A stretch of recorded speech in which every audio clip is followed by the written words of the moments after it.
Mota Zitabanakis. Gee, welcome into the Worst Fantasy Show.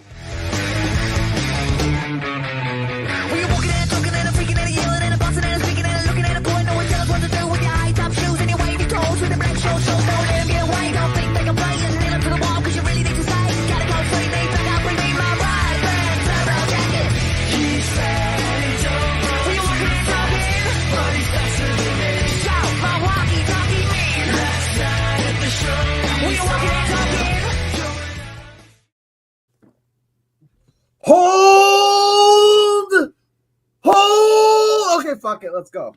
Well, the first thing I do is talk to corporate, approve memos, lead a workshop, remember birthdays, direct workflow, my own bathroom, micromanage, promote synergy. Here to promote synergy like a boss. Welcome, Too Much Brian, back to the show. Welcome back, man. Thanks for having me. So excited to be here right before, football season's getting kicked off. Couldn't be a better time. Yeah, my Scott Fishbowl draft drops tomorrow, so it feels like football season is right around the corner. I can finally stop doing the Pablo Escobar memes of sitting around my house. Before we kick things off here, Brian, why don't you tell us where we can find you? What are you talking about? I'm right here, 24/7. We are streaming live 24/7 on the worst. No, I'm kidding. I wish I could be here 24/7, but no, for the most part, I'm over at Fantasy Football Advice Network. I've got a handful of shows over there, Too Much Fantasy Football, Too Much Best Ball. I'm doing as much as I can, helping out all the guys, popping in and out. Of course, I do have my Too Much Movie Night for those days when you're like, I need a break from fantasy football. But for the most part, it is FFAN and FFAN only for me, as well as Twitter. You can find me at too_much_Brian until we can get Too Much Brian to hand over that username that we're stuck with the underscore, folks. Nice. Well, while I'm yelling at my dog over here, let's talk a little bit before we get into our flag plants on the breakouts of this year of 2024. Let's actually step back in the time machine and take a look back at last year. What were some of the breakouts that failed you? Because nobody gives a shit that I was right about Jordan Love and Devon Achane and Puka Nacua and Trey McBride. Nobody wants to hear about that. They just want to hear about our failures, Brian. So why don't you tell us about the guys that hurt you? It's difficult. Like, all we want to do is victory lap the handful of guys, that small percentage that we got something right. Maybe they went up 2 spots in ADP and we got that prediction right. But no, I think holding each other accountable for these misses, these outlandish takes that we don't get to cash in for, 6 months later. I had a handful. I had a handful, and it's weird looking back. Some of the guys that I got wrong, or some of the guys I got right, looking on that team, I got others completely wrong. Like Baker. Huge fan of Baker in the price last year. Why I didn't see Rachaad White coming out of where he did, I just didn't. His essentially the CMC light, as some people were calling him. Rachaad White just kind of came out of nowhere, took that backfield by storm. Sean Tucker be damned, people. Rachaad White just took over, and I was one of them. I was guilty. I think I had him like mid to low 20s. It wasn't good. So it was definitely a big miss for me on that one. I had so many, I feel like, last year. Like J.K. some Dobbins. of them were injuries. Dobbins, but like for me, like Danny Dimes and Darren Waller. That was a stack that I was like really in on. And I felt bad because I didn't actually end up drafting them very much. Their ADP got pushed up past where I was comfortable. Like that was one of those things where it's like, I was in on it early, and then I was still like, even though the ADP is a little higher, I think it's still a good stack and good value. No, that was horrendous. That was a flaming pile of dog shit. Just like Najee Harris for the first 8 weeks of the year, which that was the one that really killed. That was like, if there was a true flag plant that I had last year, it was that Najee Harris was going to be top 5. And he would have been if Matt Canada hadn't been there for like 8-9 weeks to fuck everything up and have this man run out of shotgun formation 7 to 10 yards behind the fucking line of scrimmage. So yeah, I'm right there with you. I thought Najee was in it for it last year. You planted your flag on him. I was doing my stripper dance around that pole, dude. I completely thought Najee and the Steelers were going to be turning it around. And guess who can't learn from his mistakes? Well, I'll wait till we get into our flag plans for this year. But, I'm right there with you, man. Najee, J.K. Dobbins, Rachaad White, come with the running backs. Trevor Lawrence is a hard one for me. He finishes at QB 13, but not at all what you got from him. I drafted him way too much in best ball last year. You were taking him at like QB 8. I thought I was getting a pocket quarterback cheap. Well, that's usually a good miss anyway with that ADP. So Trevor Lawrence was another guy. Didn't finish terribly, but points per game, he was a streaming quarterback at best, Yeah, Justin Herbert would have been mine. I was really in on Justin Herbert and the value, and good God, was that a letdown. Hey, Keenan was there. You talked about some stripper dancing. Let's dance our way into the segment. Let's talk about our flag plant breakouts for 2024 right after this 30-second dance break. 30-second dance party.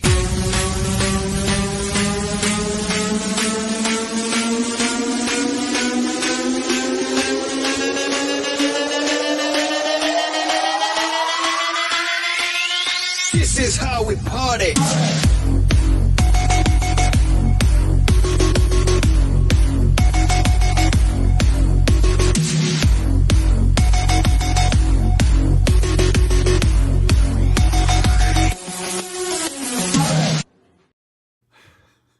You never can tell what you're going to get on this show. I freaking love it. That's, this is what we come for, folks. So, now that we're loosened up, Brian, let's start with your first breakout. We'll go positional here. We're going to go quarterback, running back, wide receiver, tight end. We're going to flip back and forth just for the folks at home listening. So, Brian, start us off your breakout quarterback of 2024. Well, I told you can find me on the Fantasy Football Advice Network. That will be up until probably about 7:30 my time. Once Tyler gets wind of who I'm flag planting at the quarterback position, because it seems like he'll probably kick me to the curb for this. But you know what? Colts fan be damned. I swear I try to be very unbiased. I usually don't even pick Colts players because they let me down. But this guy you cannot get away from. This man gave us just brilliance in a matter of 2.5 games. And he still had more top performances than guys that finished as top 12 quarterbacks last year. Anthony freaking Richardson. I'm pretty sure that is his middle name. I looked it up right before the show. But this guy is going to tear it up. Oh, he's a bad passer? Who gives a shit? I don't need him to be a good passer. I need him to run. I need him to stay upright so their shoulders are good. Of course we need that. But the dude's going to score touchdowns. The guy's going to score some fantasy points, and I can't help but take him. You're getting him at like QB7 right now in Sleeper, QB7, QB8 on Underdog if you're doing best ball drafts. But Anthony Richardson, it's a risky swing. I'll give you that. He might not finish the season. He might not get through half the season. But the games that he's out there, he gives you the best chance of winning a week. Where are we at here, Jack? I love that you bring this up because I feel like the Anthony Richardson hater official. I'm officializing myself. Boom. I am the Anthony Richardson hater. I'm sorry. Tyler at the meetings, huh? I see the talent and I love the running ability, but look, let's separate the issues because I see them as twofold and even threefold, and this is where I get bogged down. And then the last thing for me is always ADP. When your ADP starts getting real high, I start getting real antsy and not really wanting to take you, especially as a quarterback in that 1Z position. And I feel like, especially we're talking about Scott Fishbowl dropping tomorrow, how it really benefits running quarterbacks. Anthony Richardson is a popular pick where I'm picking at like 106. So that's real. That's like my first round pick. And I'll tell you all the reasons that I'm not feeling it this year. And we'll start with the most obvious, the injury case. Okay. You cannot at any size, speed, and ability spend 17 games running face first into NFL linebackers. It just is not going to work out in your favor. I don't care who you are. Cam Newton begs to differ. bro. Even Cam Newton in the best of days, like he had a lot more passing ability than people gave him credit for. Where it was like he was a threat to pass, and then he was running. But like even he wasn't taking some of these abrasive hits that I've seen Anthony Richardson taking. So that's the first thing is, and also he's commented and said already, oh, I'm not going to change my playing style, which is patently ridiculous. If I was his coach, Shane Steichen, I would have this man locked in a room watching Russell Wilson game tape until his fucking eyes bleed. You will slide and you will get out of bound. You can smash into people around the goal line, but in the middle of the goddamn field around the 50, get your ass down or out of bounds, my guy. Hey, they're stubborn in Indy. We watched Andrew Luck. So that's number one. So let's set aside now the injury risk. You kind of touched on it. Wow, this dude, you talk about like Justin, people shit on Justin Fields as a passer. They shit on Cam Newton as a passer. Anthony Richardson is rawer and therefore worse than both of them in terms of just a pure passer in the NFL. So you are relying almost 100% on his running ability. Yeah. And I hate quarterbacks where you have to rely on their running ability to open up the pass. That's what Anthony Richardson does.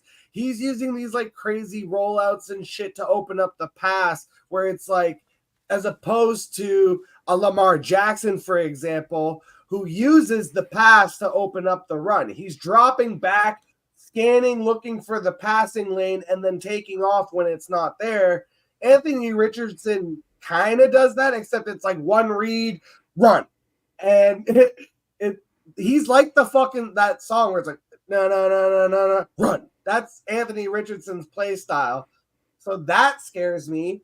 And then I think people are wildly overlooking the division. Look at the other teams in this division. You're talking about the Houston Texans, who improved massively on defense, and people don't even realize it because they went from like dead fucking last to like middle of the pack. But that means they improved by about like 15 spots. So we're looking for regression is what you're saying. Okay, I'm with you. Continued progression of that young defense. You look at the Jacksonville Jaguars defense. Their defense is really good too. And the Tennessee Titans, that's like the wonky wheel of this division. I'll give you that one. But dude, the Jaguars and the Texans, who they will play twice a year, I would not overlook those defenses and those being brutal games. And then you look at the schedule overall. The Colts do not have one of the easier schedules in the NFL. It's about middle of the pack. But again, it's like now you are relying on, and he's basically still a rookie because you said he's got like 2.5 real games under his belt. Barely. Yeah. So all of these things start piling up, and I'm like, man, if he survives the season and if he rushes for 1,000 yards and 8 to 10 touchdowns, like you have to have that, or he is not worth his current draft capital. And that's the nail in the coffin for me is you're drafting him at ceiling. Like even in best ball drafts, you are, because he's going way ahead of like Tua and Justin Herbert and like Jared Goff. Those dudes go in like late double-digit rounds. Anthony Richardson, you have to take him in like the 5th round of best ball drafts. But those guys, they don't give you a number one ceiling. This guy could be the number one overall quarterback. Kyler Murray could very easily. Oh yeah, I love Kyler. And he goes after in ADP. Yeah, just a couple. What I think he's QB 9, QB 8. So like 2 spots behind. Yeah, but yeah, Goff will never finish QB 1. Tua will never finish QB 1. 9, like that's an average of like a full round. Like where Anthony Richardson goes in the 5th, I can get Kyler in the 6th. Yeah, but for the same reason that Kyler can't, or Anthony Richardson can get hurt, Kyler can too. How many seasons has Kyler finished the full season? Well, he's way smaller. I'd put my money on the 260-pound Mack truck the right way than the Mini Cooper. He gets hurt because he's smaller, but he plays the right way. If Anthony Richardson played like Kyler, I would be all in on Anthony Richardson. That's the problem, dude. That's the beauty of it too. Like the guy's only 22 years old. He's gonna learn. Run face first into people. If he played like Kyler or Russ or Lamar, with that size, and then he could do the Josh Allen thing sometimes if he was more aware and using that to his maximum ability, then I would be way more in on him. But I don't see that happening. I think because of the youth and because of how he's been his entire career, basically, he's just going to keep doing what he did last year. He's going to get fucking killed again. That's basically what I think is going to happen. And I just don't see him popping off for 1,008. Like, that's really, like I said, you have to have that for him to have really had a successful season. I feel like is you have to have the 800 to 1,000 rushing yards and 8 to 10 touchdowns, or he's a bust. Especially in like a super flex, if I'm taking him at 106, there's no way. That's the hard part is in a lot of drafts, you're having to take him in the bottom of that top tier of quarterbacks. Because, it's usually about 6 quarterbacks that are going. So if you want to for sure get him, you're taking him mid to late first round in super flex drafts. I'd like him in that, early second round, if I could kind of come back after a running back or a wide receiver. But I still have all the faith in the world in him. I think that he's as much of a difference maker as you can find. He's not an early round quarterback. You're not spending the Josh Allen, Jalen Hurts. So, more draft capital than I usually spend on a quarterback. But a guy that has this much upside, I love it. I've got him not as my QB1, but I've got him in my QB1 tier. That's for sure. All right. Well, I'll start with my first guy here. This one's a little bit weird. So this is the one that is on because when I sent you the show doc, because I changed a couple names and one of the names in my quarterback room changed. But I'll start with the one that you can see. It's Tua Tagovailoa. So I'm very in on Tua this year. Now, obviously, you talk about a quarterback that also has an injury history, and it's weird to call him a breakout player coming into his 5th season. But last year was really the first time that he was able to essentially finish most of the season, even though he did get banged up near the end. And he did miss, I think, a game or two here, but he played most of the season is what I'm trying to get at. And he also finished top 10 for the first time in his career, but it was at quarterback 9. So there is still room for improvement. And that improvement is what I see in the added weapons that they've added to this team in the offseason. So you already had Tyreek Hill and Jalen Waddle in place. Cool. Now you also have this electric running back in Devon Achane, and you have Raheem Mostert who fits your system. Cool. Now you add in these rookies. Malik Washington out of the slot is going to cause serious problems for NFL defenses in terms of just pure coverage of them trying to man up with Tyreek, Jalen Waddle, and then Malik Washington out of the slot. And then they still also have Odell and Taj Washington. And I know people laugh at Odell, but it's just the way that it creates spacing for Tua. Odell doesn't have to go out there and have 1,000-yard season for him to be a benefit to this team. If you just have to account for the fact that he's there, and then that opens up. If you account for Odell and give Tyreek even half an inch, you're fucked. I was going to say, Odell was 1 for 10 in his red zone targets last year, though. So, I get the talent was there, but I think we have to open up the possibility that, so I'm not done with what they've added. So they've added Malik Washington and Taj Washington and, of course, Odell Beckham. Those are 3 now extra wide receivers for depth that are better than the depth wide receivers they had last year, which were basically fucking nobodies. Now, also, though, what they added was Jalen Wright to this running back room so that if one of the running backs does get hurt, you have an immediate replacement in Jalen Wright, who I loved coming out of college. He was actually one of my top 5 rated rookie running backs.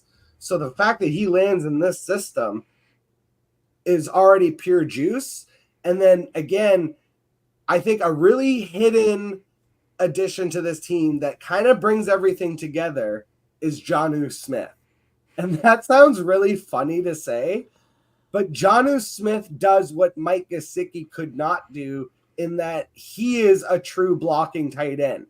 And they really need that in the system. And Jonnu Smith is able to provide that blocking tight end, but then also can get you 505 in the middle of the field.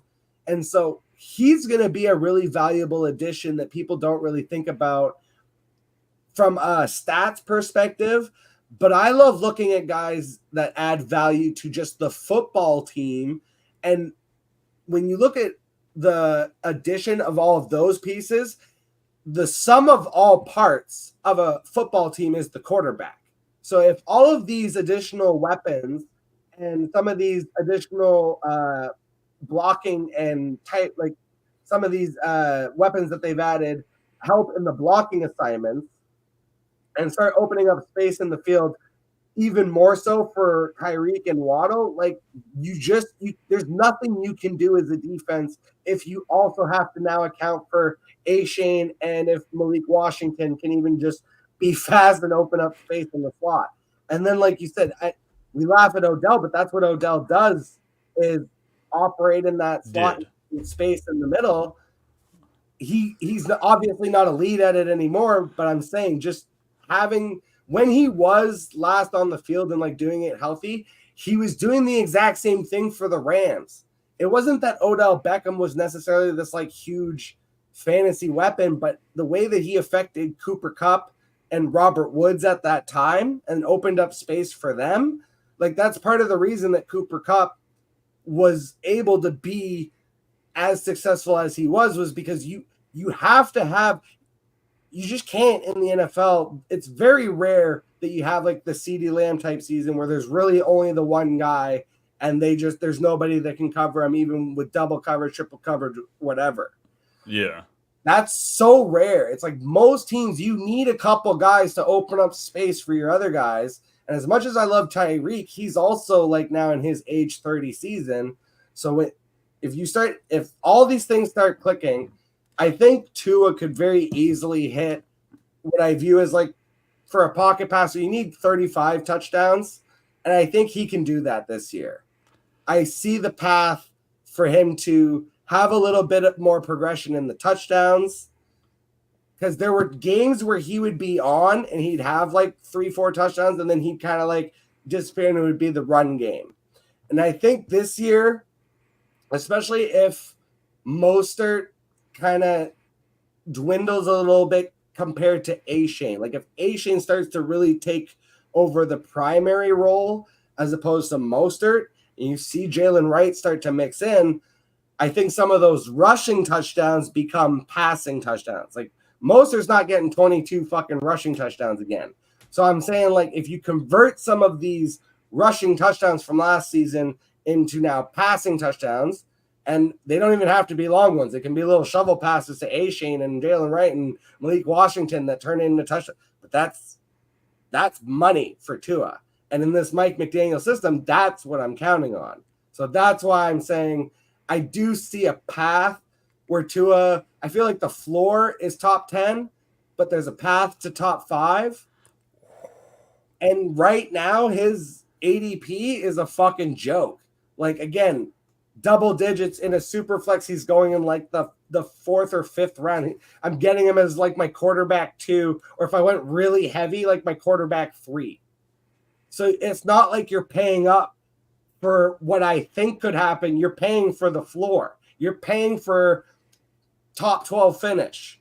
But I see a path where if everything hits, yeah, if he gets 40 touchdowns, which, I mean, Tyreek, Jalen Waddle, Malik Washington, Taj Washington, Odell Beckham, Jonas, like if all of those guys contribute 6 to 8 touchdowns, that's 40. That's, do the math, 6 times 8. I don't see a world where his ceiling is higher than like QB 8-ish. Like he played all 17 games last year. He led the league in passing yards, and he still only finished QB 9. And this is a QB 9 in a year that Anthony Richardson was looking good. You know, was a top quarterback and got hurt. Joe Burrow, who's usually in the top, it wasn't there. Kirk Cousins and Aaron Rodgers, those guys aren't usually in the top, you know, as QB1s, but, you know, usually flirting with QB1, QB2. They weren't in there. So you added these guys that were out last year. I just don't see where he does that. You know, like I said, he led the league in passing, and he had 29 touchdowns. That's a pretty good passing year. And you give him another 10 touchdowns, which I don't see him pulling that in unless Tyreek Hill has a Randy Moss season where he's flirting for that overall touchdown receiving record, which that's not his bag. He's the yardage guy. So I just don't see that happening because within those 17 games, he only had 5 games in that 17 that were top 10. So like he got there in the top 10 last year based on the amount of games he played. Points per game, he was not the guy to want to have. So do I think he's undervalued? 100%. I'm right there with you on that, Jack. I think he's a great QB2, and I think he is an undervalued guy. So if you ditch the quarterback position QB1, that's the way to go. But for me, I think his ceiling is capped. So I kind of want to go about it that way. If I were to grab Tua where he's going late, I want to make sure that I'm adding a little flair, maybe a Jalen or a Jaden. Oh my God, I almost said Jaden Reed. Jaden Daniels. A nice little insurance person, somebody that can really bust out and have those great top 5 weeks. But then you've got your security blanket into a guy that has amazing pieces around him that can help grow. Because I think with 3, like you said, 3 capable running backs, I don't think they're stealing all of the running touchdowns. This team is still going to be ground and pound, for the most part down there when they get there with Mostert. But do love the call. I think he is undervalued 100%.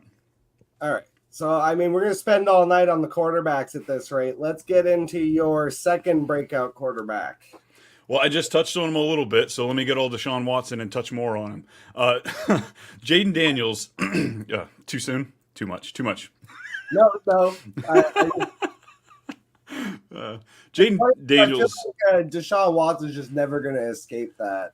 I don't know. Not until he starts playing better, and we try and forget that. But no, he definitely tainted his reputation for sure. Jaden Daniels is a guy I'm very excited about. We saw Cliff Kingsbury, the new OC for the Commanders. We saw what he could do with Kyler. We saw what he can do with the mobile quarterback, and that's exactly what he said. Before the draft, he had made multiple comments, I want a mobile guy. So the fact that Daniels went there shouldn't be as much of a surprise. We've got Terry McLaurin, an older statesman, but a guy that gets it done. Consistently top end wide receiver 2. We've got Dotson there. I believed in Dotson going into last year. That was one of my misses. There's still the believers that think he can turn it around.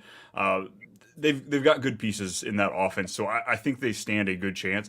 And if you really want to get in the speculation, Brandon Ayuk, can we go to Washington? Can we get some kind of cool trade? Probably not, but we can wish. But Jaden Daniels, the same reason I like Anthony Richardson, I like him. He isn't built the same. He is a stick. The boy looks like he just got pulled out of a POW camp. But at the same time, I believe that he can go out there and score some points and win you weeks. So with the QB17 price tag on Sleeper right now, huge fan. That's the big difference for me is I'm fine taking a chance on Jaden Daniels because of the price tag as opposed to Anthony Richardson. So I won't fight you on this one. I'm actually going to just move right into mine so we can move past the quarterbacks. We'll see how much you fight me on this one. Bryce Young. I think Bryce Young is free. That's the first thing. He is free. In super flex leagues, even he goes in like double digits. Like even in this Scott Fish scoring, he's going to go late. Maybe not double digits. He might not reach that far, but he's definitely going to be in like 8th, 9th round at least. He's going to be one of the later quarterbacks drafted that is going to have a starting job all year. Like barring injury, there is nobody on this roster to even compete with him. Yeah, they spent way too much capital. 100%. He's the guy. Guaranteed that he is the guy for this year. Okay, so lock that in. Now let's look at what they actually did in the offseason. All they did was trade for Deontay Johnson and then draft a number 1 wide receiver, a number 1 tight end, and a number 1 running back. That's all they did was add everything they could to this offense. And you still have Adam Thielen, and you have even Jonathan Mingo, who was a big disappointment last season. But now it's like, again, Mingo is going to be overlooked and Legette's going to be overlooked in how they affect the run.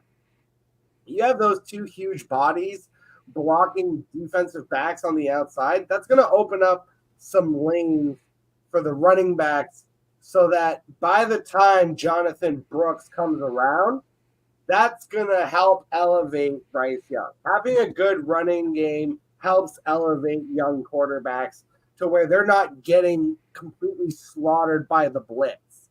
You have to respect the running game, and you can't just blitz the shit out of this young quarterback, and he's not going to be running for his life, right? You would hope. And they did add also to the offensive line as well, by the way. So it's like they literally spent some coin on some guards. That's for sure. They added in every conceivable way to this offense. And honestly, one of the biggest storylines of the offseason is the head coach. David Canales, coming from Tampa, who he helped fix Baker, and the year before that was helping Geno out in Seattle. So I don't think that, I feel like I've heard it quite a bit, but I don't think that should be overlooked at all. The ability to bring somebody in here that said, hey, that's my guy. I'm sure the Carolina job was open to anybody that was willing to accept it. So the fact that you have a guy go in there to take after him, I like it. If he fizzles and does shit, who gives a hell? Like, you drop him. Like, it doesn't matter. You paid nothing for him. So, best ball for sure. He has been one of my favorite little, I'll tap him here at the end, little taparoo.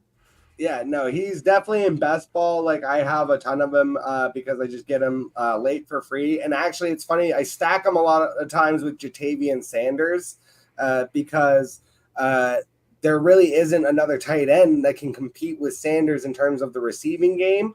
And so I could see Sanders having viability as like your tight end 3, especially if you like punted tight end and you maybe took like some riskier options. But like even in Scott Fish, like with the tight end scoring, I'm going to be looking at both of those guys real hard. But yeah, just Bryce Young I'm not saying when I say breakout, I mean like last year he had fucking like 11 touchdowns. So it's like all he has to do.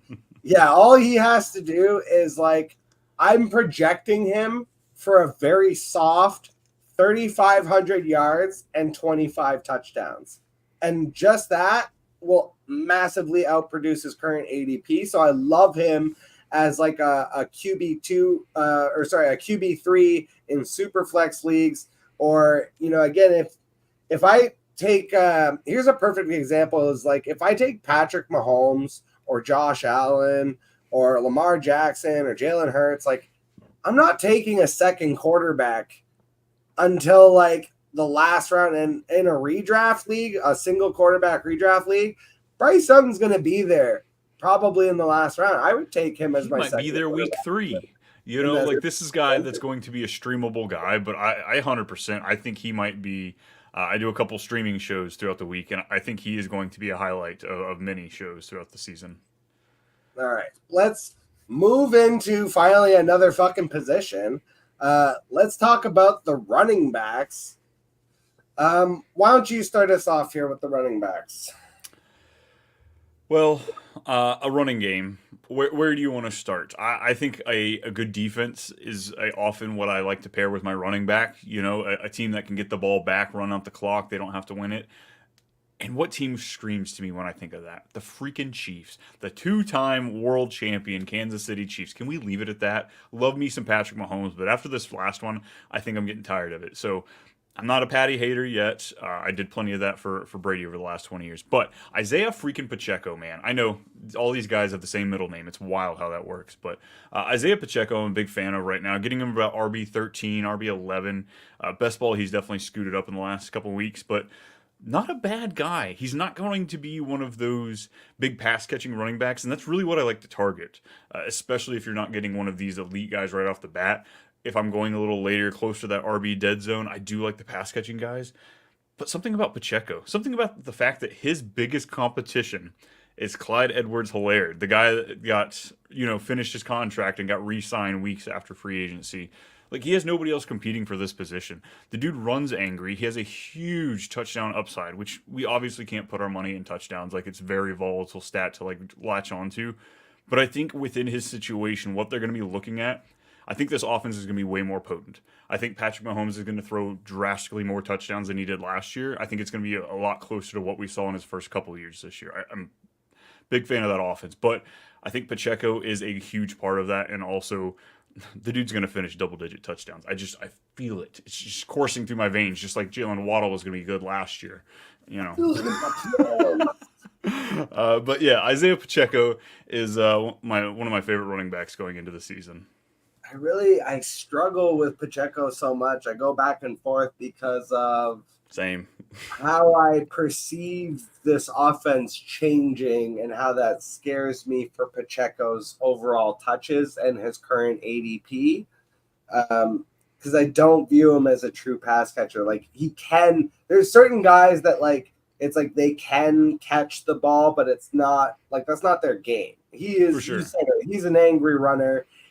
I feel like he's gonna need 10 touchdowns to equate the ADP, but I think he could get there this year. I really like the Chiefs. I think they're being underrated because of last season.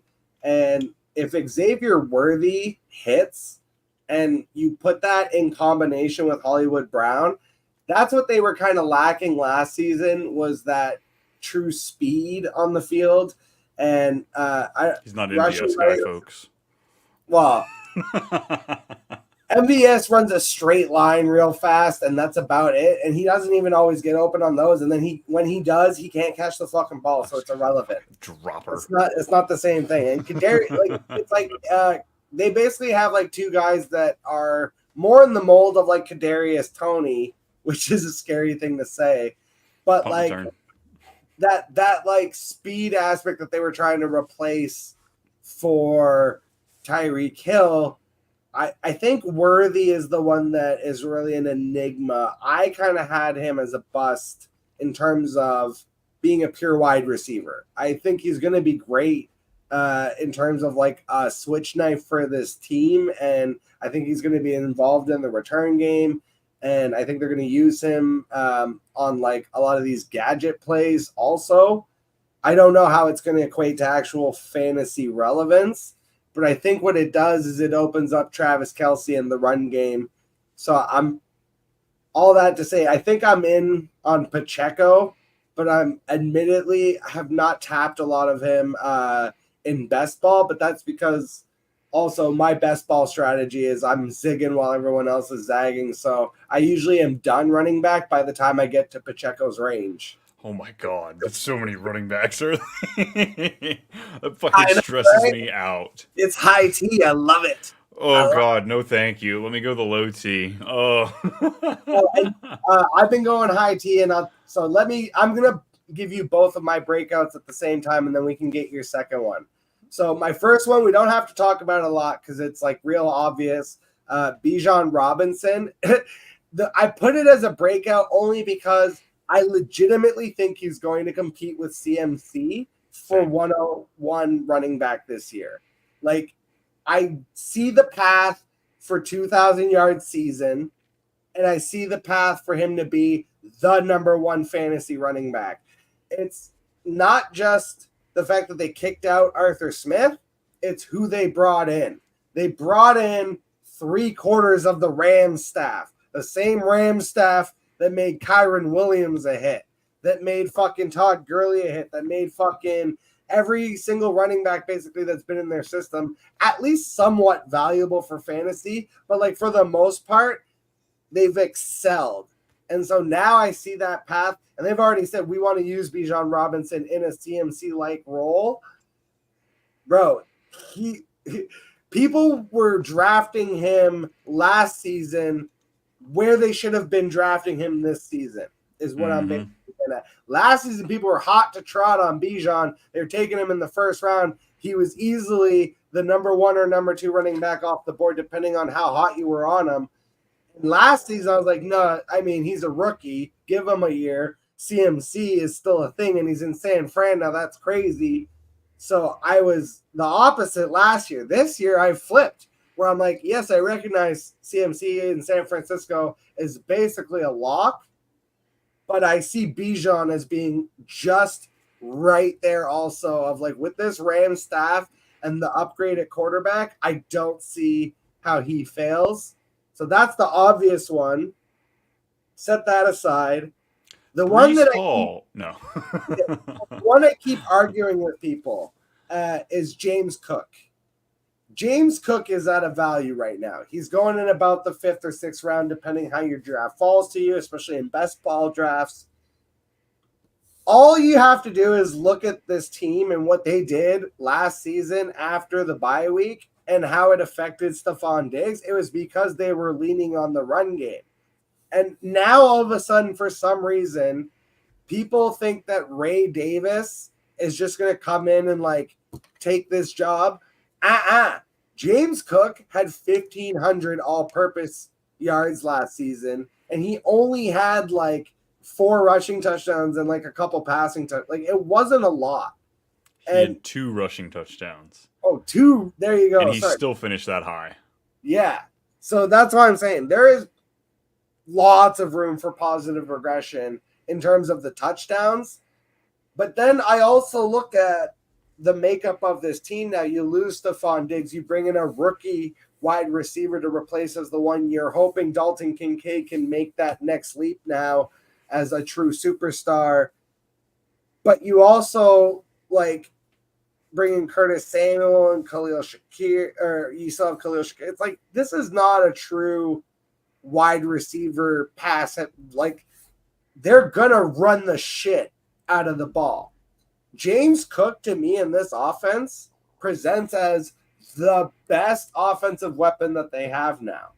I would argue he is better than Dalton Kincaid. Like, if you want to just compare them, like, positionally, like, I think James Cook is a better running back than Dalton Kincaid is a tight end. That might be a hot take to some people, but I think James Cook, what he can do in the run game and in the passing game, like, people look at Jahmyr Gibbs and they're like, oh my God, Jahmyr Gibbs. James Cook basically does the same fucking thing, but he's in Buffalo on a run-heavy team that has nothing else around him. And then he's going in like the 5th or 6th round. So I don't see how he doesn't outproduce that ADP. And again, he's a guy I think has a dark horse chance to finish top 5. If he gets 10 rushing touchdowns, or just give him 12 overall. Give him 6 and 6. 6 rushing, 6 passing. 12 overall touchdowns and another 1,500-yard season. That's top 10 for sure. Maybe flirts with top 5. Yeah, I'm struggling with James Cook. I kind of have Josh Allen pulled back a little from my number 1 overall quarterback. And when I did that, it automatically pushed up James Cook. You know, like, the points in the yards have to go somewhere. His final few games, 17, 16, 10, 25, 20, 16 attempts. In both playoff games, he had 23 total opportunities and 24 total opportunities. So the shot's there. You know, like, he had 3 or 4 games he scored a receiving touchdown, all of which went over 42 yards receiving. So, like, it's set up. The guy that did it, Joe Brady, they brought him back. So you have to imagine they're going to run a same combination of this offense that we see in the back half of last year. So I think the value is the reason that I like him. I think you're being able to get him cheaper than where he is, whilst also managing the risk. Because I do think there's a risk where he just doesn't fall in the end zone enough. I think he is going to need some touchdowns to help offset all of his yards. Like you said, probably an 8+ touchdown season is what we need for him to get in that top 12. So I guess that's my worry. But with this price, it kind of, like, it negates all of that worry that I have, because, you know, you're not having to spend it. So I don't hate it at all. All right, hit us with your second running back breakout. I don't wanna like. I'm with you on the, like, Breece, Bijan, and CMC are all 3 my number 1 running back. I've all got them in my number 1 tier. I think any one of those guys. So I'd love to just grab Breece and kind of throw him right there, but fuck, dude. I can't stop. I see that terrible towel right there. Throw it over my head, because I'm going to say Najee Harris. I'm ready to go back. Arthur Smith hurt me, beat me. I get it. It's coming, but I think this offense is going to go through the running game.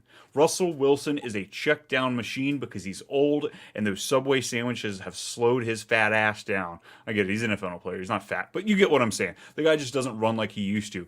And where did we see Najee excel? His rookie year, catching it from fat old Big Ben. Just dump off, dump off, dump off, dump off.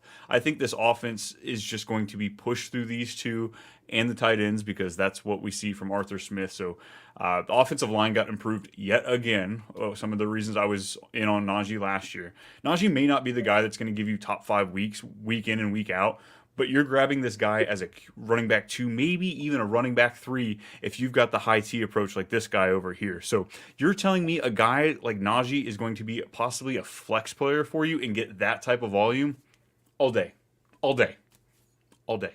Oh, I struggle with this one mightily because he hurt me so bad last season. And because, like you said, I think earlier, when you're a fan of the team, you almost try to be extra non-biased. But I'm in on Najee Harris, and I'm in on him 2 ways. One, I'm in on him as a bounce back candidate for myself, but I'm also in on him if you're going to pick in the 9th round, which is about where he's going, between him and Jaylen Warren, you want Najee Harris. I know there's Jaylen Warren troopers out there.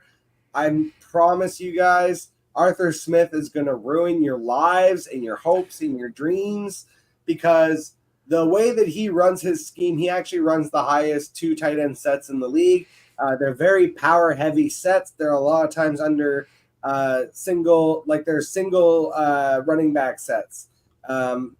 Or sometimes like with a fullback, for example. So they're very, like I said, they're power run sets.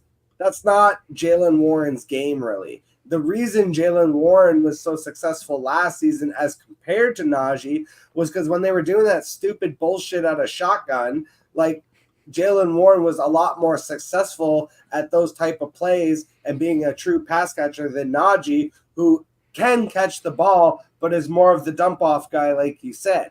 Jaylen Warren is more of like a true, like capable pass catching dynamo. He's the Bijan Robinson hilariously in this offense, except Arthur Smith fucking hated Bijan. He fucking hated this man. He could have used him so much better, and yet he did not. And now he's got the excuse of he's not going to be committed to Jaylen Warren in any type of way like he had to be with Bijan because of the draft capital. Najee's going to eat. Jaylen Warren will get touches. Jaylen Warren will be featured in this offense as an auxiliary player. Me as a Steelers fan, I will love Jaylen Warren. You as a fantasy player will not. Yeah, I agree. Like, I think that's the beauty of Najee is people hate Najee. So Arthur Smith's going to love him. People love Bijan. Arthur Smith hates Bijan. You know, like it's math in there that you can't find in the spreadsheets, folks. All right. Before we get into the next positions, let's just take a quick 30-second dance break. 30-second dance party.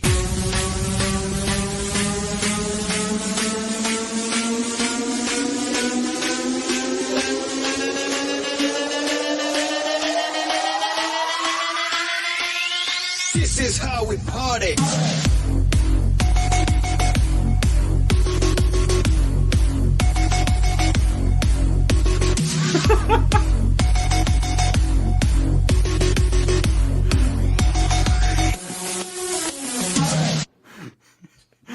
All right, let's get into the wide receivers.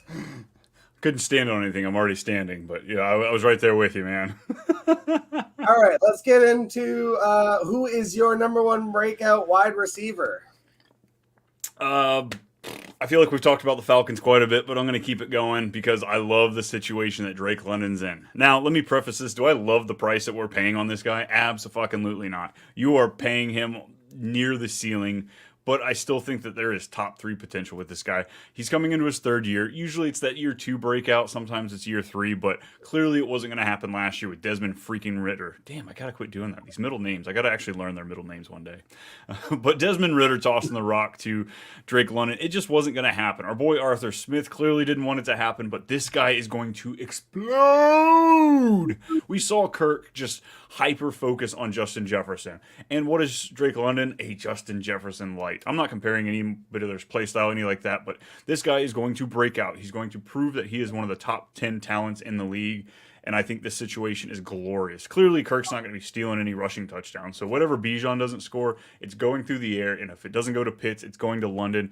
Love me some Drake London. Again, it's not a great value, but I have faith in the casuals. I remember 2 years ago when we were all over Cortland Sutton and Russell Wilson. He snuck into the top 12, top 13 of wide receivers in best ball drafts. And what did those casuals do? They came in and they shit on us and they dumped his ADP. So I'm banking on casuals doing that again, giving me like a wide receiver 17, 18 for Drake London by the time I do my redrafts.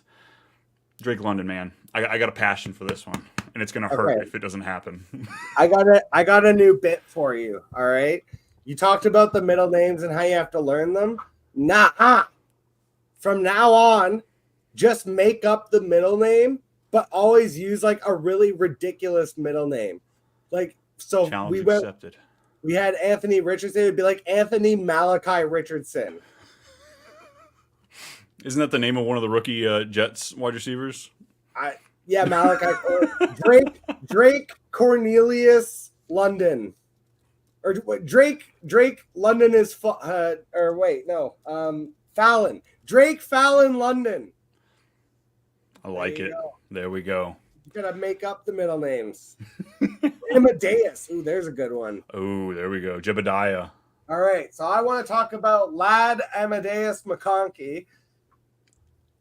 Lad McConkey is my breakout. I think this man is going to lead the Chargers in targets, receptions, yards, and touchdowns. I'm calling it right now. Targets, receptions, yards, touchdowns. Lad McConkey leads the Chargers in all 4 categories. He is already, without having ever stepped foot on an NFL field, the best wide receiver in this room, and it's not fucking close. The only other guys that you could even begin to make an argument for are Quentin Brickhands Johnston and fucking Josh has never been relevant Palmer.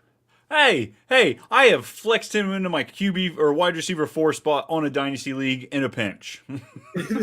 I was in a 32 dynasty league and I got to start Josh Palmer this one time. Bipocalypse is a bitch, all right? Yeah, bro. No, that's what I'm saying. Fuck Josh Palmer. So Lad McConkey comes in. There isn't even a tight end. There isn't even a running back that can catch. There's nothing. There's nothing on this team. Justin Herbert has to throw it somewhere. If there's 300 targets in this Greg Roman, J.K. Dobbins, Jim Harbaugh offense, J.K. Dobbins, J.K. Dobbins, J.K. Dobbins, J.K. Dobbins. By the way, Justin Herbert, I don't think has ever had like less than 500 passing attempts in his career. But even if he has 300 passing attempts, half of them are going to Lad McConkey. I promise you, Lad McConkey is seeing 150 targets in this offense. There is no way around. Besides injury, there's no conceivable way this man does not see 150 targets. And when you get that kind of volume and the skills that he has, how fluid he is, the way that he can run his routes, I know that on the NFL level with big boys, he can get pushed around a little bit. It doesn't matter. Fast, though. He's so fast and so fluid and so fucking good and so good at the point of attack and with his route running. He's got it. Like when the coach is already talking about him understanding the playbook. That's the biggest thing that keeps these players off the field initially is them getting up to speed, NFL speed, figuring out the playbook. So I think that this guy's in a great spot. I'm nervous. I haven't, as far as my projections and stuff like that. Lad McConkey's more like middling wide receiver 3 just because it's so hard for me to dump that much onto him. But week 1, I think we're going to 100% know what's up with this team. See, I feel like I'm not dumping that much on him, though, because I'm projecting 150 to 175 targets. That's 50% so where else of his are they going to target. go? I know. Point me in another direction, my man. This is what I'm saying. Justin Herbert is not going to not throw the ball. He's going to throw it even if you take off like 200 pass attempts, which is a huge fucking chunk. He's going to have 400 pass attempts, let's just say. That's a pretty low. That's low in the NFL these days. 400. His defense isn't great. 400, my guy. That's what I'm saying. 400. Just think about 400 pass attempts and divide that on this team somewhere. How does Lad not get 150? Josh Palmer's going to break your heart, man. Yeah. So this is what I'm saying. So I am all in on Lad. He's my lad. The other one I have, I'll just throw it out there so we can move on. BTJ, Brian Thomas Jr. It's same argument of like he's the second guy on this team. It's Evan Ingram and BTJ. I guess Christian Kirk. Okay, Thank you. sorry. Thank you. I'm Come on, over my boy. Christian Kirk. I do like Christian Kirk, but Christian Kirk is not like look, BTJ is different. He's built different. This man, when you have, and I think people look at like, oh, he had Malik Neighbors. It's like, yeah, but now he has Malik Neighbors light. Like, if you really think about it, it's like if he's got Christian Kirk and Evan Ingram kind of doing things in the middle and opening things up deep for him, like, isn't that the exact same thing that he just had? But, and I think Trevor Lawrence, I think people are really down on him because he had a bad season last year. I think he's going to have some positive regression this year. And I don't think Gabe Davis is a thing. Gabe Davis can't catch more than 50% of the passes. So I think Brian Thomas Jr., now this is definitely more of a best ball pick, and the problem is they go in about the same range. So I'm not going to lie, between the two of them, it's Lad by it's not close for me. It's Lad by a mile. Same. But I really see the path for Brian Thomas Jr. to be like a really big end zone threat is the thing. And the long ball guy. And it's like, I see him having games where he has 2 for 125 and a touchdown or two. You know what I'm saying? So it's like, I want to get shares of him in best ball. I'm not as hot to trot on him in other formats, admittedly, but I do think that he has the potential to have a rookie breakout season. Like, if he went for 1,010, I wouldn't be that shocked, to be perfectly honest, because of the way that the team is built and the way there just isn't really like another true big threat. Like Evan Ingram and Christian Kirk, like I said, I really like them, but Christian Kirk is not a wide receiver one. I don't like, he's a really good wide receiver too. A fucking quality. Like, if I'm running a football team, like, I want Christian Kirk on my team because I want him to be able to open up a guy like BTJ, who I see as having superstar potential. So that's kind of where I'm like at. Like that 11 finish that Kirk gave us in 2022. Yeah, or ironically enough, Allen Robinson back in the day when he had his breakout season with the Jaguars, like. Yeah, because Blake Bortles is a Hall of Famer. Of course he I did. know, but that's what I'm saying. Like, would it be that crazy if that happened with BTJ is what I'm saying. So I don't think it's crazy at all. I do like him, especially in best ball. My issue is I don't like drafting him in redraft because I see him being a player that he's going to be maybe a second half or a second third of the season. Just because Christian Kirk is so well known with Trevor Lawrence. You have Evan Ingram. So much of the targets I feel like is going to start with him, and we're going to work Brian Thomas into these breakout games where he has all this big stuff. So I think I just don't like necessarily drafting him because he's going back to back with Rashee Rice. The only reason Rashee Rice is going here at this point is because of an inevitable suspension, and I can put suspension players in my IR in the leagues that I play in. So I'd much rather take him, put him on my IR, and then grab another guy right after the draft. Or segue to my other wide receiver, I'd rather take a Christian Watson, a guy that can give you exactly the same thing as Brian Thomas Jr., exactly the same thing. But he will get the shot at being the number 1 wide receiver on week 1 as long as he's out there playing. But we went to a special doctor. He got it figured out. Dude, I know. But when you look at Brian Thomas Jr., you look at DeAndre Hopkins, Keon Coleman, A.D. Mitchell, these are the guys going around Watson. Watson is practically fucking free. Yeah, I'm talking about Christian Cornelius Watson here. Yes, this man. The guy that just... He's the number 1 for that offense. This guy is Bartholomew Watson. Yes, I love this guy, and I'm flag playing it this year because you know what? If an injury takes me off my flag plant, I don't give a shit. I think injury is the only thing that keeps this guy from being the number 1. Love Jaden Reed. He was a guy for me last year. Took him all over my rookie drafts, but he's not a number 1, and he is not the Packers' number 1. Christian Cornelius Watson. Ugh, this one actually hurts my soul. It's okay. There's pain through learning or on something them like that. last year is the thing. There's sometimes where it's like I can get back in on Najee because I can see the path because like the coaching staff changed and like everything changed. It's like maybe I have just a hard time. I feel like I'm very pessimistic and like just have a hard time believing people. So when you start saying some bullshit to me of like, well, it turns out like one of my quad muscles like was more worked out than my other one, or hamstring. I don't give a shit what it was. One of my muscles was more worked out than the other, so I worked out the other side. What the fuck? Hey, he's 6'4". He's a tall fella. I'm going to root with my tall fellas, my tall boys, and I'm going to say weird shit happens when you go to abnormal heights. So I'm not throwing it out there. I can barely touch my toes at 6'5", okay? It So, like a 1 percentile of athlete. I get that aspect of like if you're a 1 percentile athlete trying to compete at the highest level, like if one hamstring is like a little bit bigger than the other, it can throw off like the balance. Blah, blah, blah.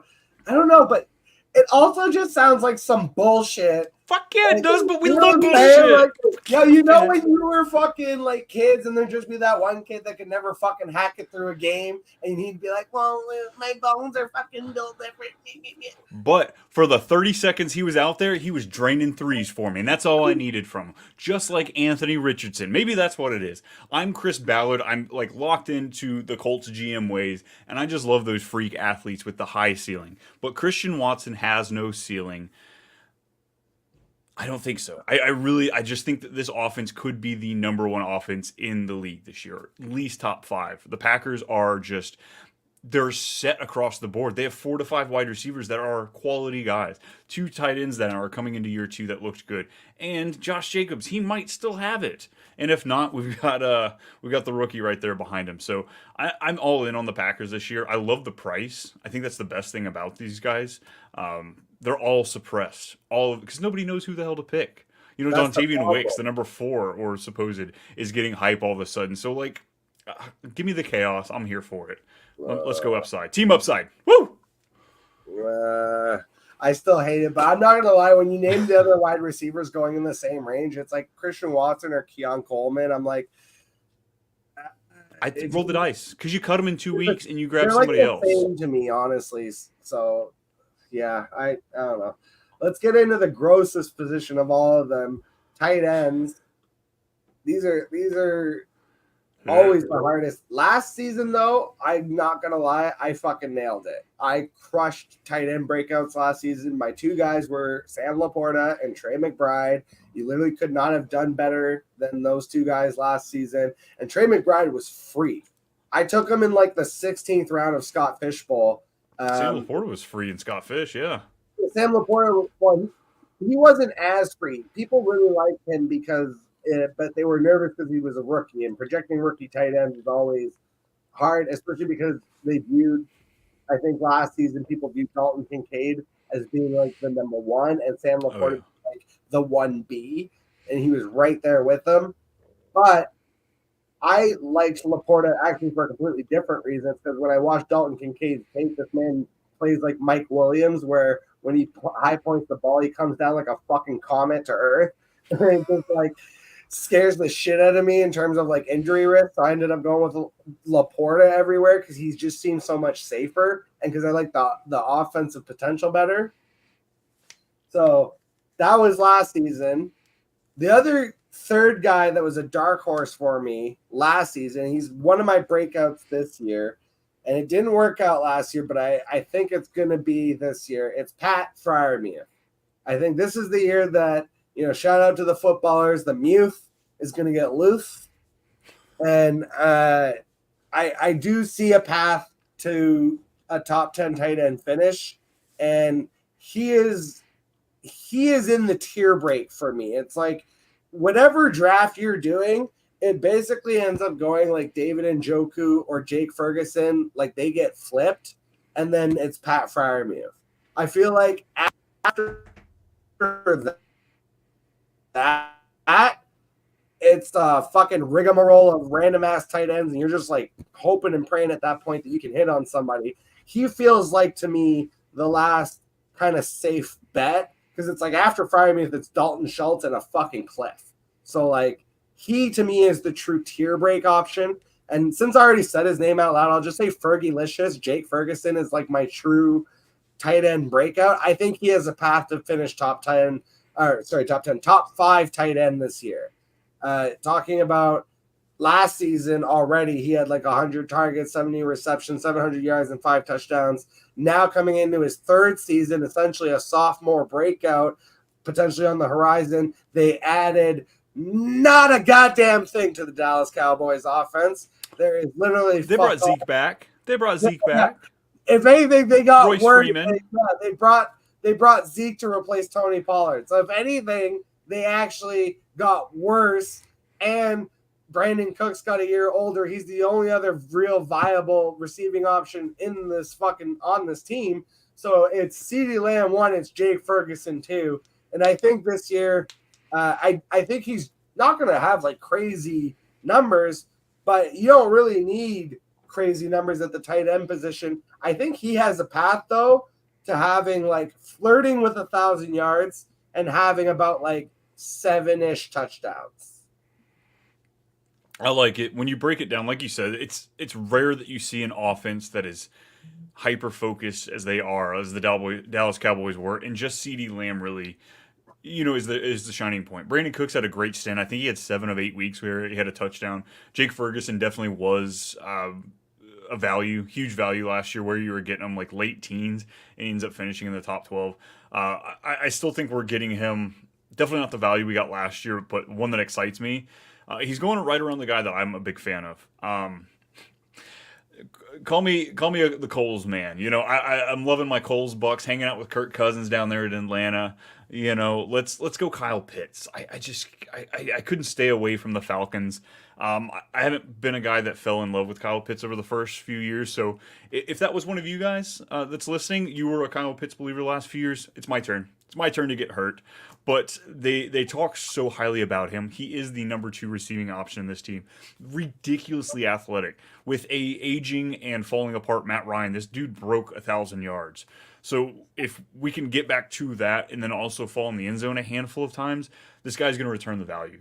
You're getting him anywhere from tight end 7, 8, 9. We might even see that value fall just a little bit more.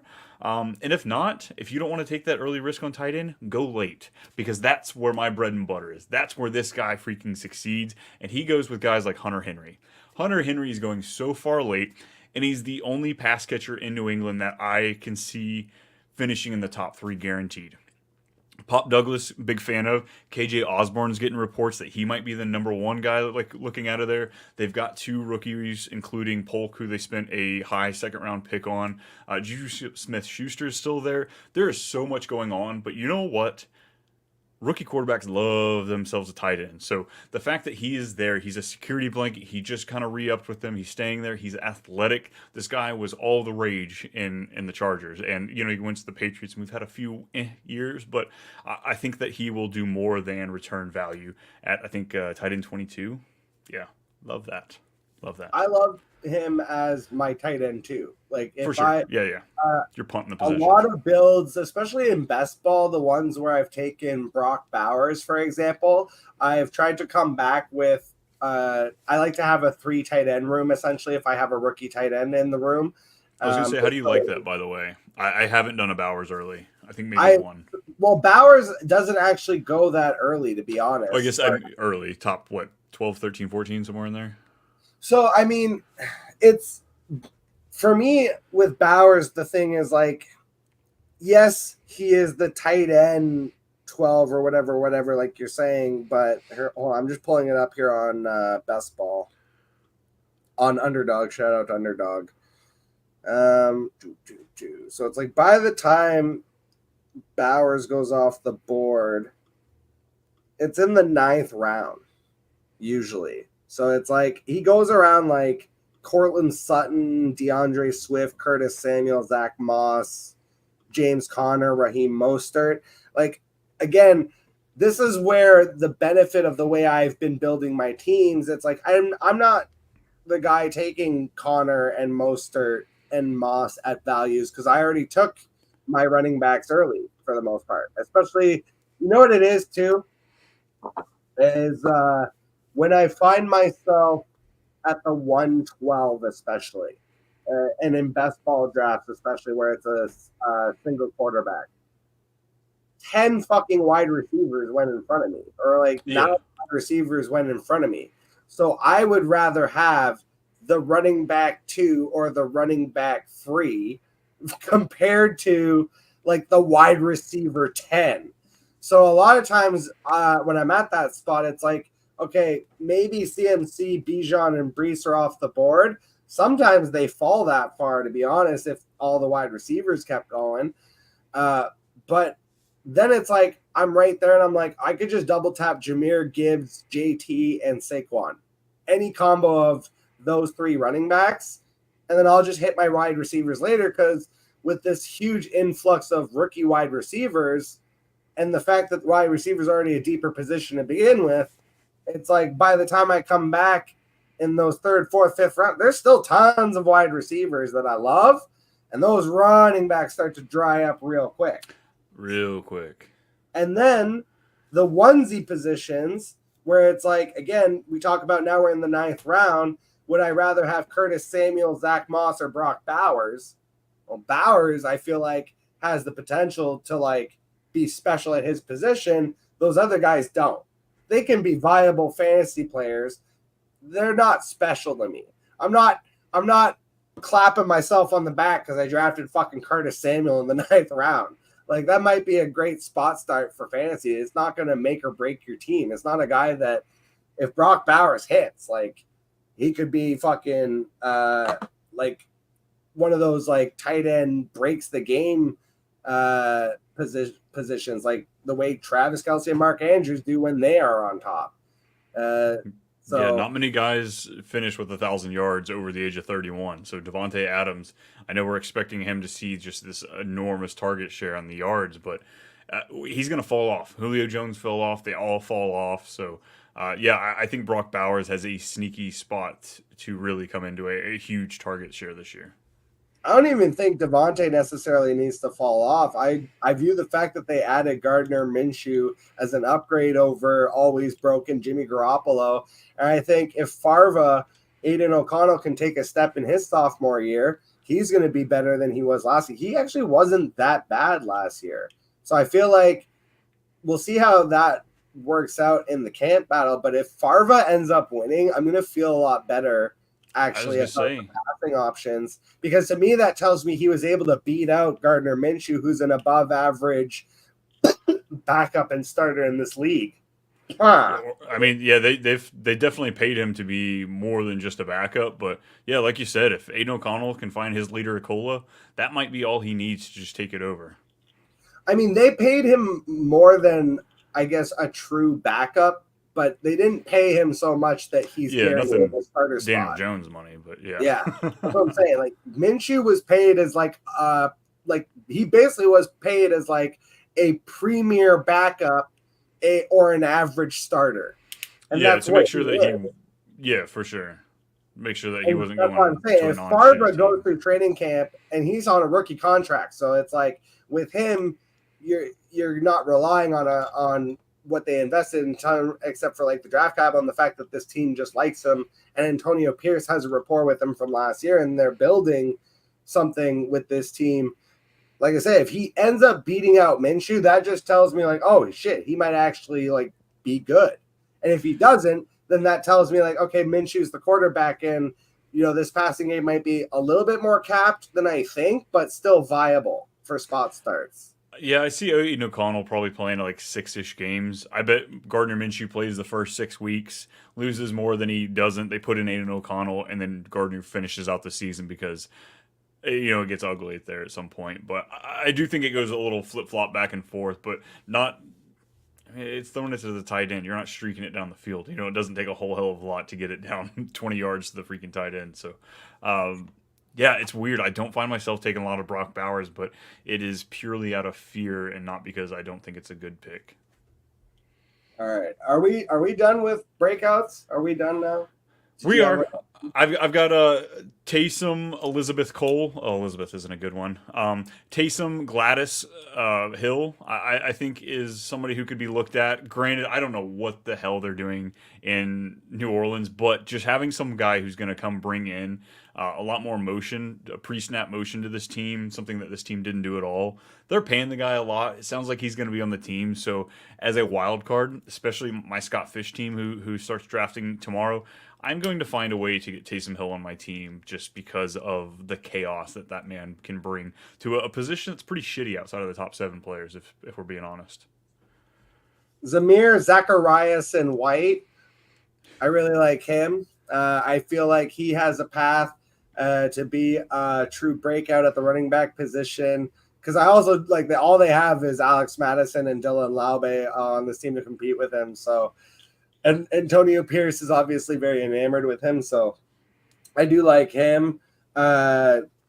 Jackson Smith and Jigba, he already has a middle name, so I don't have to give him one. I'm Wait, on no, his board. last name's just hyphenated. Yeah. Oh, okay. So Jackson, Maxon, Smith, and Jigba. He went full Dr. Seuss Oh, on that one. Maximilian. Fuck, it was right there. Jackson, Maximilian, Smith, and Jigba. Jesus Christ, that's a mouthful. We're fucking doing tongue twisters out here. I'm in on the JSN breakout. I had Brock Bowers in my honorables too, and just incredible Herbert. Have him. It's weird. I didn't really want to say breakout, but it's like I feel like I want to plant the flag on him because people think that he's not going to be good in Harbaugh's system, and I'm like, he's huge. He could actually have like 5 to 8 rushing touchdowns this season and like a couple hundred rushing yards and like make up some of that ground that people think he's going to lose in the passing game. But yeah, I had another DK segment. Metcalf, big fan of. Yeah, I mean, that's Yeah, like sure. I had him on my list too. That was one that I changed. It was like he's not a breakout; like he's just already a stud. Yeah, I feel like the vote of confidence is I've got to throw it out there for That's him the this thing, year. right? Is like there were some guys I want to plant the flag on, but I was like, they're too old. We'll do a different show someday, maybe where we plant the flag on the old guys we like. But I had another segment. We're kind of running long. I'll let you choose. Do we get the fuck out of here or do we do it? Hey, let's go. Rapid round. I got this. All Game right. face. Woo! Before we do that, though, mandatory Oh, shit. Here it 30 comes. second dance party. 30-second dance party.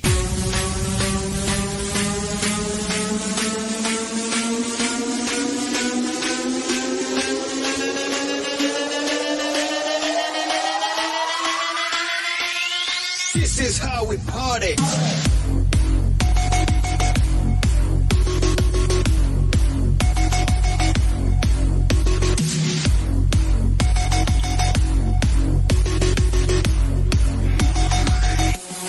All I can think of is that video of that dude that's going just wild with his arms that's going through Twitter right now. I get in trouble for dancing at work and telling make Brian bring the white down. That's where I go. You get a few drinks into me, that's my arms go above my head, and I'm told, Brian, they don't go above your shoulders. Bring it down. All right. I'm actually just going to run you through these. Keep, trade, cut. We'll just go real fast here. These are some wide receiver rooms that are problematic in fantasy football, where there are just so many mouths to feed. I want to know, keep, trade, cut. DK Metcalf, Jackson, Maximilian Smith and Jigba, and Tyler Lockett. Tyler Lockett's easy cut for me. Whether he's done or not, he got the contract. Nah. JSN, I feel like has the most hype on him right now, so I'm going to trade him because I feel like the value's a little higher. And I'm going to keep DK Metcalf. Like I said, I'm a little higher than I feel like most is. I've got confidence with him. So, yeah, keep DK Metcalf, trade JSN, cut Tyler. I'm with you on that one. Stephon Diggs, Tank Dell, Nico Collins. Again, Stephon Diggs, easy cut. I feel like I'm just being ageist here. Get the geriatrics out of my lineup. I ain't playing with that. Really, I'm cool with either one of these. Whoever has the highest value, that's who I'm trading. I think Nico Collins has an easier route to giving you sustainable week by week winning, but Tank Dell just gives you just this unreal upside each and every week. Consistency's probably not there, and I'm a big consistency guy, so I'm going to keep Nico, trade Tank, and cutting Diggs. I disagree completely. I'm keeping Stephon Diggs. I'm trading Nico Collins, and Tank, you cut. We're cutting I'm done. Tank. I'm done. Bro, I'm Brad Pitt and I'm Fury. unplugging. I'm blowing up these tanks. I'm sorry, but I think he actually has the cheapest ADP. I don't hate Tank Dell, but between the three of them, I think he's going to produce the least, is what it comes down to. Oh, I bet he finishes. The only way Stephon Diggs saves lives is touchdown, so I don't want to say Tank Dell. He's on a contract year, and he had his best season when he first landed in Buffalo because he's got that chip on his shoulder. And then, 5 years ago. That's like a different president. It's not like he was bad for the 4 years after. Sorry. Presidents are people that run your country. I forgot. Gotta change the conversation for you. Yeah. We have some fucking. Hey, look, our options aren't that much better than yours. They might be younger, but they're just as fucking stupid, to be honest. I'll trade you. Somebody who doesn't need help wiping his own ass, I'll trade you. Between our guys have fancy names at least. Justin Trudeau and Pierre Poilievre. Yeah, if it was like something like Joe Gertrude Biden or like Donald Maud Trump, maybe I'd like them more if they had more of that traditional old style name. But no, yeah, fuck these guys. I want a president that's not going to Denny's at 4:30 p.m. for dinner. You know, give me a better president than that. But I digress. We won't go political here.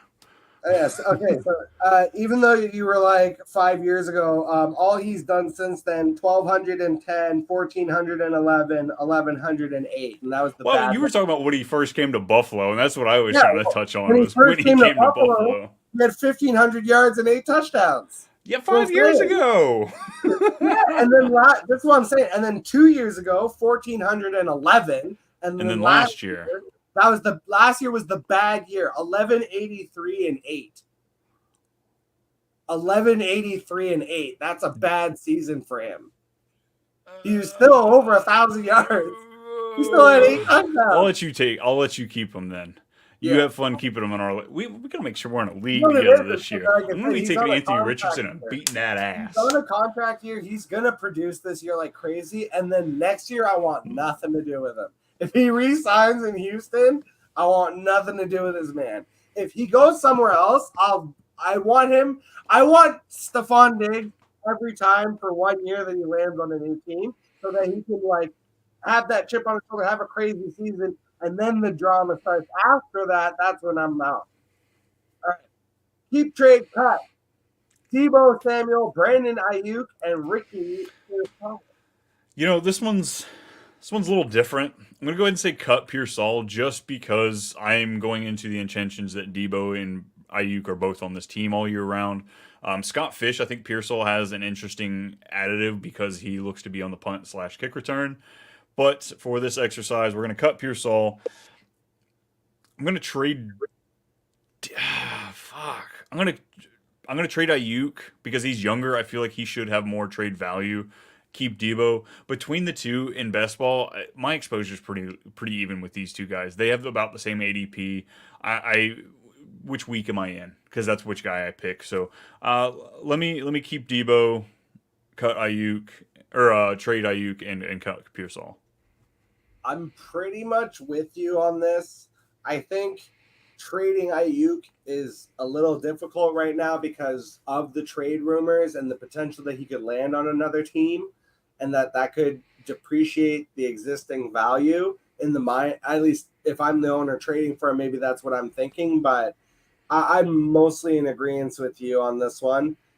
We only got 2 more here.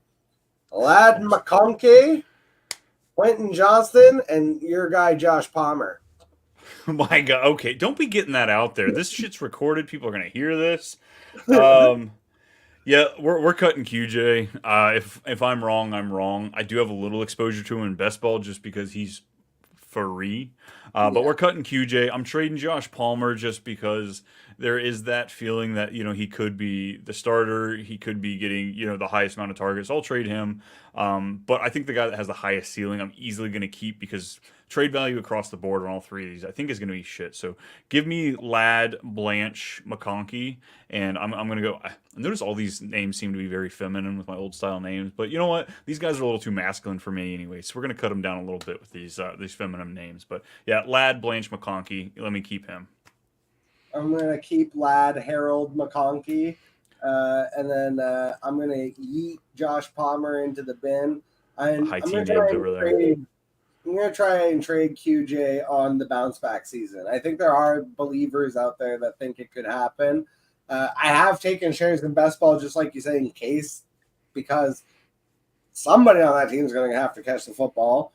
And he catches almost 50% of his balls. So that means he'll probably get into the end zone 3-4 times on, a 50, 60 yarder.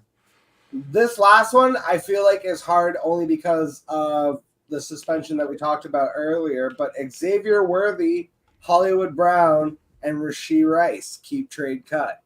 This one's cake. So obviously you're playing with fire here, but you know what? That's what we do. We, as shows that dabble quite a bit in underdog, we gamble. I don't think Rashee Rice is going to see a suspension this year. From what I've seen, is his court date's actually in December for this whole incident, and the NFL is not going to drop down a suspension on the guy until he's seen his day in court. So most likely we might not see a suspension until next year if we see one at all. So I'm wheels up on Rashee Rice. I am all over him right now, especially at the price. So I'm keeping Rashee. I'm cutting Hollywood. I have a little bit of faith in him. I really hope that we can see some explosive games in him. But as far as redraft, I think he's going to be Sammy Watkins for me. And I fucking hated having Sammy Watkins for the Chiefs. So we're cutting Hollywood. And then Xavier Worthy. I think there is great talent there. We have red flags, this, that, the other, but I'm going to trade my boy because he's a rookie and there's still value to be had. So keeping Rashee, cutting Hollywood, trading Xavier. I'm trading Rashee Rice because I think he has the most perceived value out of these three, but I'm keeping Xavier Worthy because I perceive him as having the most potential. If there's someone that's going to fit the Tyreek Hill mold in this offense, out of these three, it's Xavier Worthy. So I see him as having the highest ceiling and potential. He also might have the biggest floor, but I think I could trade Rashee and get something pretty decent. I don't feel that way about Hollywood. I think people are kind of over the Hollywood experience. He could hit with the Chiefs, and then it could be a different conversation next year. But that's a one-year deal. Yeah, I think I'm keeping Xavier Worthy on the hopes that he can develop into the Tyreek Hill light for this offense, and then trading Rashee and cutting Hollywood. So I'm kind of pretty close, but yeah, just switching Rashee and Xavier. All right, I mean, we're about to hit like full-length feature film here, so let's get the hell out of here, Brian. Thank you so much for giving me some extra time and hanging out with us and doing some stupid shit like 30-second dance parties, which I don't care. I'm going to be bringing that actually onto the main show, I think, this year. It's going to be one of my bits. Last year, it was who scored more than Kyle Pitts this week, and this year is going to be 30-second dance breaks. That's awesome. All right. One more time for the nobody watching. Why don't you tell us where we can find your stuff? Come on, folks. We got Fantasy Football Advice Network here on YouTube. We are having so much fun over there. Content out the wazoo. We're going to keep you covered. If you're not on the platform now, it's just recently dropped. So many cool fucking things happening over there, whether you're a creator or a consumer. We have everything that you need, minus the toxicity of Twitter. If you are on Twitter and you want a little toxicity, though, come check me out at @TooMuch_Brian. And of course, when we're looking to get away from fantasy football, if we are, at Too Much Movie Night. That's where I'm at, and that's where I'm having fun if I'm not here. Jack, I can't thank you enough for having me, man. This was a blast as always. I want to shout out to Fantasy Football Advice Network. I do normally write for them, but I've been on definitely a bit of a hiatus because I'm at the point where I'm completely exacerbated by this fucking off-season and off-season content. I'm like, yo, let's get to the preseason. But man, Brian, thank you so much for coming on the show. viewers out there, hey, we might not have any live right this second, but I know there will be some catching up at some point. So thank you guys for watching and making it through, especially if you made it this far into the show. You may as well super kick that subscribe button. If you're still watching at this point, you're not subscribing, bro, what are you doing? Like, just help me out. Like, fuck. All right, let's get the hell out of here. Thank you so much, and I'll catch all of you guys on the flip side. He's running down the middle by the 50. He's at the 30. He's bare-chested and banging his chest. Now he runs the opposite way. He runs at the 50. He runs at the 40. The guy is drunk, but there he goes. The 20. They're chasing him. They're not going to get him. Waving his arms, bare-chested. Somebody stop that man. Here comes